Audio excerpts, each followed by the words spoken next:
राबिया देखो, तुम्हें जो कुछ भी चाहिए, ये घर खर्चा, मैं सब कुछ तुम्हें देने के लिए तैयार हूं, लेकिन मैं मिशाल को नहीं दे सकता। फरहाद प्लीज, तुम्हें क्या लगता है कि मैं ये सब कुछ घर पैसे के लिए कर रही हूँ? मैंने मिशी को अकेले पाला है इतने साल, कभी तुमसे कोई तकाजा किया?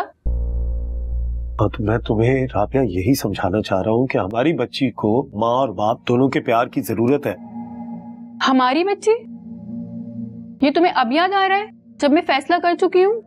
और वैसे भी माँ बाप के बगैर बच्ची की शख्सियत इतनी तबाह नहीं होती जितनी माँ बाप को एक दूसरे पे चिल्लाते देखकर होती है।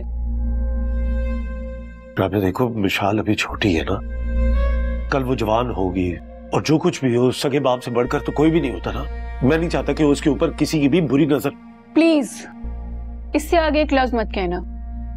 मैं तो आपको बहुत अच्छी तरह से जानती हूँ और मिशी का ख्याल मैं खुद रखूंगी।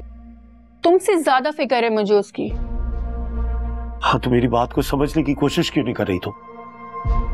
मुझे तुम्हारी बात बहुत अच्छी तरह से समझ आ रही है। तुम यही चाहते हो ना कि मैं सारी जिंदगी तन्हा गुजार दूं? अरे भाई, तन्हा जिंदगी गुजारने को कौन कह रहा है राबिया? मैं तो ये कह रहा हूँ और भी ऑप्शंस हैं। हम दोबारा भी तो मिलकर रह सकते हैं ना, हमारे पास और भी तो ऑप्शंस हैं। क्या हम फिर से एक बार ट्राई नहीं कर सकते अपनी बेटी के लिए? दोबारा मिलकर रह सकते हैं?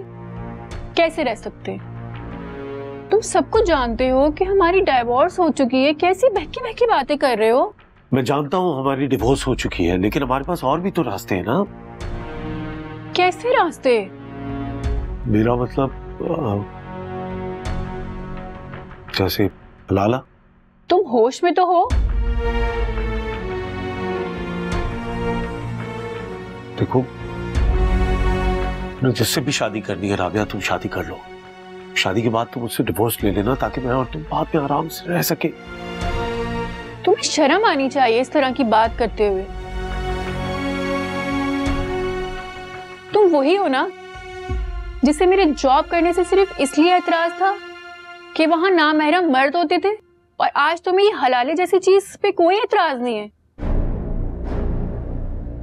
एक बात अच्छी तरह से अपने जहन में बिठा लो, मैं सारी जिंदगी तन्हा गुजार दूंगी, लेकिन अपने कांधों पे तुम्हारे वो 3 लफ्जों का बोझ लेके सारी जिंदगी नहीं गुजारूंगी। जानते हो क्यों?